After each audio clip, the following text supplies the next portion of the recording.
আসসালামু আলাইকুম। আজকে নিয়ে চলে এসেছি হালকা খিদের জন্য পারফেক্ট একটা রেসিপি। ১০ মিনিটেই তৈরি করে নেওয়া যাবে। চলুন দেখিয়ে দিই। দারুণ মজার এই রেসিপি তৈরি করতে প্রথমে আমি এখানে ২ কাপের মতো আটা নিয়ে নিয়েছি। আপনারা চাইলে ময়দা ব্যবহার করতে পারেন। তো সবার ঘরে আটাটা থাকে, তাই আটা দিয়ে দেখিয়েছি। এখন স্বাদ অনুযায়ী লবণ অ্যাড করছি, দিচ্ছি চামচ ১ চা চামচের চিনি। চিনিটা দিলে এটা খেতে একটু ভালো লাগবে আর নাস্তাটা অনেক খাস্তা হবে, তাই চিনিটা অ্যাড করলাম। দিয়ে দিলাম ১ টেবিল চামচের মতো তেল। তেলটা দিয়ে আটাটাকে খুব সুন্দর করে ময়াম করে নেব। আর এই ময়ামটা পারফেক্টলি হলে নাস্তাটা কিন্তু দারুণ মুচমুচে তৈরি হবে। আর আজকে যে নাস্তাটা তৈরি করছি সেটা দেখে কিন্তু মনটা প্রাণটা জুড়িয়ে যাবে খাওয়ার আগেই। যেমন সুন্দর দেখতে হয় তেমন কিন্তু খেতেও মজা হয়। তো আমার কথা বলতে বলতে আটাটা ময়াম দেওয়া হয়ে গেছে। এই মুহূর্তে আমি ১ কাপের মতো গরম পানি এখানে নিয়ে নিয়েছি। এখন আস্তে আস্তে গরম পানিটা অ্যাড করব আর খুব সুন্দর করে একটা নাস্তার জন্য ডো রেডি করে নেব। আমি আন্তরিকভাবে দুঃখিত, আশপাশ থেকে কোনো ভয়েস পেলে ইগনোর করবেন। তো এখানে আমার ১ কাপের সম্পূর্ণ পানিটা কিন্তু লেগে গিয়েছিল। এখন হাতের সাহায্যে মুথে মুথে খুব সুন্দর করে একটা ডো রেডি করে নেব। আর এই কাজটা একটু সময় নিয়ে করার চেষ্টা করবেন। ডোটা যদি পারফেক্ট রেডি না হয় তাহলে খুব সুন্দর কিন্তু একটা রেজাল্ট পাওয়া যাবে না। তো দেখুন ফাইনালি আমার ডোটা রেডি হতে যাচ্ছে। এই তো দেখুন এই পর্যায়ে কিন্তু খুবই নরম একটা ডো রেডি করেছি, যেটা হাতে লেগে যাচ্ছিল। আর কিছুক্ষণ সময় পর এটা যখন আমি পারফেক্টলি মুথে নেব, দেখবেন একদম সফট একটা সুন্দর ডো তৈরি হয়ে যাবে, যেটা আর হাতে লেগে যাবে না। এই যে দেখুন, তো আমি এই ডোটাকে খুব সুন্দর করে মুথে নিয়েছি 7 মিনিট সময় নিয়ে হাতে। এখন উপর থেকে একটু তেল অ্যাড করে দিচ্ছি। ব্রাশের সাহায্যে সম্পূর্ণ তেলটা ডোটার গায়ে লাগিয়ে নেব। এখন এটাকে 10 মিনিটের মতো রেস্টে রেখে দেব। এখানে কিছু ইনগ্রেডিয়েন্টস নিয়েছি। এখানে নিয়েছি গাজর কুচি, আলু কুচি। আলুটাকে আমি কিউব করে কেটে নিয়েছি এখানে বরবটি, একটা ডিম আর পেঁয়াজ। আমি যেই সবজিগুলো অ্যাড করেছি এগুলোই নিতে হবে, তেমন কিন্তু কোনো কথা নয়। আপনারা আপনাদের ইচ্ছে মতো অ্যাড করবেন। এখানে একটা প্যান বসিয়ে তাতে পরিমাণ মতো তেল অ্যাড করেছি। ফোড়নের জন্য দিয়ে দিচ্ছি 1 চা চামচ কালো জিরে। আর এটাতে খুব সুন্দর একটা ফ্লেভার অ্যাড হবে। কালি জিরাটা ভালো করে একটু নেড়েচেড়ে ভেজে নেওয়ার পর এখন অ্যাড করে দেব কেটে রাখা পেঁয়াজ কুচি। পেঁয়াজ কুচিটা এই পর্যায়ে অ্যাড করে দেওয়ার কারণ হচ্ছে এর কাঁচা গন্ধটা যাতে চলে যায়। পেঁয়াজটা কিন্তু আমি সবজি হিসেবেই অ্যাড করেছি। এটাকে বেশি ভেজে লাল করার কোনো প্রয়োজন নেই, জাস্ট একটু সটে হয়ে গেলেই হয়ে যাবে। এই পর্যায়ে অ্যাড করছি স্বাদ অনুযায়ী লবণ। এখন অ্যাড করছি হাফ চা চামচ হলুদ গুঁড়ো, দিচ্ছি হাফ চা চামচ মরিচ গুঁড়ো। আর এখানে বেসিক কিছু মশলাই অ্যাড করেছি, দিচ্ছি হাফ চা চামচের মতো ধনিয়ার গুঁড়ো। এর থেকে বেশি আর কিছু কিন্তু অ্যাড করব না। আপনারা আপনাদের ইচ্ছে মতো মশলা কিন্তু অ্যাড করতে পারেন। এখন কেটে রাখা আলুগুলো আমি এখানে অ্যাড করছি। এই পর্যায়ে আপনারা কিন্তু আলুর পুর দিয়েও এই রেসিপিটা করে নিতে পারেন। আলুটাকে সেদ্ধ করে খুব সুন্দর করে একটা পুর রেডি করে নিলেই হয়ে যাবে। তো আলুটা আমি একটু সেদ্ধ করার জন্য সামান্য পরিমাণের পানি অ্যাড করে দিয়েছিলাম, তারপর ঢেকে রেখে একটু সেদ্ধ করে নিয়েছি। এই পর্যায়ে কেটে রাখা বাকি সবজিগুলো অ্যাড করে দিচ্ছি। এখন একটু সবগুলো নেড়েচেড়ে মিশিয়ে নেওয়ার পালা।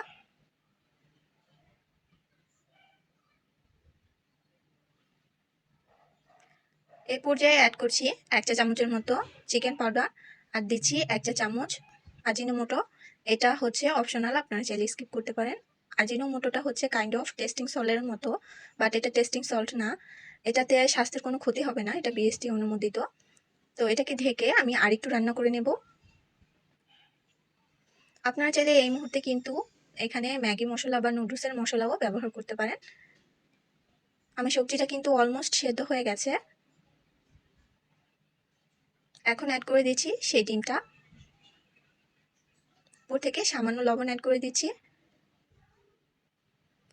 এই ডিমটার কারণে এই সবজিটা খেতে কিন্তু সবজির যে পুরটা রেডি হবে খুব ভালো লাগবে। হাতের সাহায্যে একটু আস্তে আস্তে করে ম্যাশ করে নিলেই কিন্তু একটা আঠালো ভাব তৈরি হয়ে যাবে। দেখুন আমার সবজির পুরটা কিন্তু রেডি হয়ে গেছে। এইভাবে কিন্তু সবজি মানে পুরটা ভাজির জন্য করলেও অনেক ভালো লাগবে। তো এটাকে এখন ঠান্ডা করে নেব। আর যে ডোটা রেস্টে রেখেছিলাম দেখুন কতটা সফট আর কতটা ফুলে গেছে। তো হাতের সাহায্যে একটু মুথে নিচ্ছিলাম, আর এক্সট্রা যদি বাতাস থাকে তাও বের হয়ে যাবে এই পর্যায়ে। তো আমি এটাকে সুন্দর করে লেচি কেটে নিয়েছিলাম। তো যখন কাটা শেষ তখন খেয়াল করেছি যে ক্যামেরাটা অফ ছিল, দুঃখিত। তো আপনারা আপনাদের ইচ্ছে অনুযায়ী লেচি করে নেবেন। আমি যতটুকু পরিমাণে তৈরি করব সেই অনুযায়ী কিন্তু লেচিগুলো কেটে নিয়েছি। এখন সবগুলো সুন্দর করে শেপে তৈরি করে নেব, রাউন্ড শেপে। তো ফাইনালি সবগুলো আমার তৈরি হয়ে গেছে, বাকিগুলো ঢেকে রেখে দেব। এখন খুব সুন্দর করে পাতলা করে একটা রুটি বেলে নেব। নর্মালি আমরা যেভাবে রুটিটা খাই তার থেকেও পাতলা হবে, কারণ এই নাস্তাটা যতটা পাতলা হবে তৈরি ততটা সুন্দর হবে। দেখুন কতটা পারফেক্টলি পাতলা করেছি, দেখে কিন্তু বোঝা যাচ্ছে।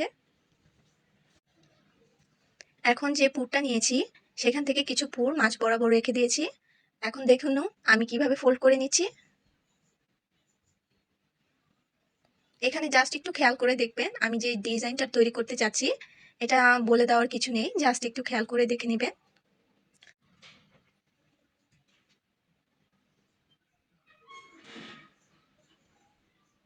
আমি আবারও বলছি, আন্তরিকভাবে দুঃখিত, আশপাশ থেকে শব্দ আসতে পারে, সেটাকে ইগনোর করবেন। তবে আজকে আমি রাতে ভয়েস ওভার করতে পারিনি, যার দরুন দিনের বেলা অনেক শব্দ হচ্ছে। একটু খেয়াল করে দেখবেন আমি কিভাবে এই ডিজাইনটা তৈরি করছিলাম। খুব সুন্দর করে খুব ইজিভাবে তৈরি হয়ে যাবে এমন একটা ডিজাইন কিন্তু আমি শেয়ার করেছি।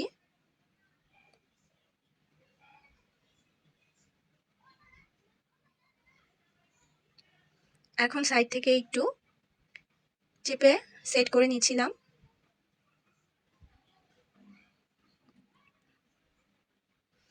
এখন সাইডের যে বাড়তি অংশটা আছে সেটাকে আমি একটু চাকুর সাহায্যে কেটে নিচ্ছি, এতে দেখতে ভালো লাগবে। আপনারা চাইলে কুকি কাটার দিয়েও সুন্দর করে শেপ করে নিতে পারেন। এখন খুবই সাবধানে এটা তুলে নিতে হবে। এই পর্যায়ে কিন্তু পানি, আটা, লেই এগুলি কিছুর প্রয়োজন হবে না, এটা জাস্ট একটু মুড়িয়ে দিলেই তৈরি হয়ে যাবে পারফেক্ট একটা নাস্তা। একদম পারফেক্ট সুন্দর একটা ডিজাইন হয়েছে, দেখুন কত সুন্দর হয়েছে। সেম প্রসেসে আমি বাকিগুলো তৈরি করব। দেখুন এই যে আমি আগে দুটো তৈরি করে রেখেছিলাম, আরেকটা দেখিয়ে দিচ্ছিলাম এখানে দেখুন।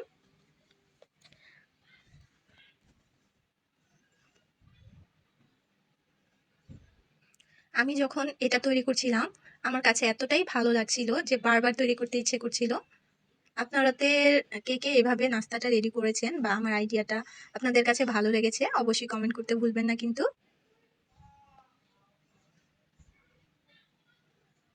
কথা বলতে বলতে অলমোস্ট আরেকটা ডিজাইন কিন্তু রেডি হয়ে যাচ্ছে। তো আমার রেসিপিটা কে কোথা থেকে দেখছেন কমেন্টে জানাবেন, আর কার কার কাছে আমার আইডিয়াটা ভালো লেগেছিল সেটাও কিন্তু জানাতে ভুলবেন না। তো এখানে কিন্তু আমি যখন এটা তৈরি করছিলাম তখন মাঝখান থেকে একটু ফাঁকা রয়ে গিয়েছিল, তাই সেটাকে আমি আবার একটু ফোল্ড করে নিচ্ছিলাম। তো মাঝ বরাবর যদি ফাঁকা থেকে যায় তাহলে কিন্তু আবার একটু ফোল্ড করে নিতে হবে, তা না হলে কিন্তু দেখা যাবে ভাজার সময় যে পুরটা আছে মাঝখান থেকে বের হয়ে যাওয়ার সম্ভাবনা থেকে যাবে। সেম ভাবে আমি এটাকেও কেটে নেব। কেটে যে এক্সেস অংশটা আছে সেটা বাদ দিয়ে দিয়েছি, যেটাতে আমি আবারও একটা রেসিপি তৈরি করে নেব। তো দেখুন আরেকটা রেডি হয়ে গেছে।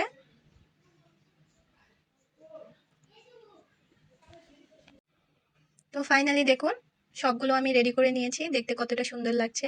এটা কিন্তু ভাজার পর আরো সুন্দর লাগবে। আর এখানে আমি আরেকটা কথা বলে নিই, আমি এটাকে তো যেহেতু ভেজে নেব, আপনারা চাইলে এই মুহূর্তে এটাকে কিন্তু স্টিম করে নিতে পারেন মোমোর মতো। আর আমি এখানে সবজি দিয়ে পুর তৈরি করেছি, আপনারা চাইলে আলু দিয়ে করতে পারেন, তাছাড়া কিন্তু যে কোনো মাংসের কিমা দিয়েও করে নিতে পারেন, সেটা খেতেও কিন্তু দারুণ লাগবে। তো কথা বলতে বলতে এখানে আমি ভেজে নিচ্ছিলাম। এখানে তেলটা দিয়ে ডিপ ফ্রাই করে নেব, আপনারা চাইলে শ্যালো ফ্রাইও করতে পারেন, তবে ডিপ ফ্রাইটাই ভালো হবে, কারণ এখানে যেহেতু আমি 2 লেয়ারের নাস্তাটা রেডি করেছি, তাহলে ডিপ ফ্রাই করলে ভিতরে কাঁচা থাকার কোনো সম্ভাবনা কিন্তু থাকবে না। আর এই মুহূর্তে কিন্তু চুলার আঁচটা একদম লোয়ে রেখে দিয়েছি, তেলটাকে ভালো গরম করে তারপরে কিন্তু নাস্তাটা অ্যাড করতে হবে। আর লোয়ে না রাখলে দেখা যাবে কাঁচা থাকার সম্ভাবনা থেকে যাবে আর দ্রুত কিন্তু কালার চলে আসবে। আমি অফ ক্যামেরায়ও এটা কিন্তু বারবার উল্টে পাল্টে নিয়েছিলাম কিছুক্ষণ পর পর।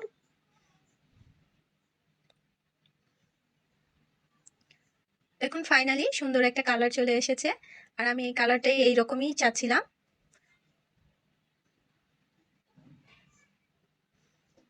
তো এখন আস্তে আস্তে তেলটাকে ঝেড়ে আমি তুলে নেব। দেখুন নাস্তাটার ডিজাইনটা কত সুন্দর হয়েছে। তো এখানে আমি সবগুলো নাস্তা রেডি করে নিয়েছি, ফাইনাল লুকটা দেখতে পাচ্ছেন।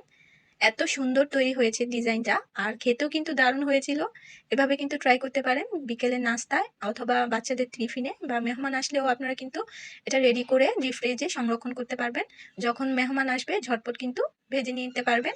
তো আমার রেসিপিটা কার কার কাছে ভালো লেগেছে অবশ্যই কমেন্টে জানাতে ভুলবেন না। আর কে কে এই রেসিপি এভাবে তৈরি করে খেয়েছেন সেটাও জানাবেন। তো আজকে চলে যাচ্ছি, নতুন রেসিপি নিয়ে চলে আসবো। সবাই সুস্থ থাকবেন, ভালো থাকবেন, আমার পাশে থাকবেন। আল্লাহ হাফিজ।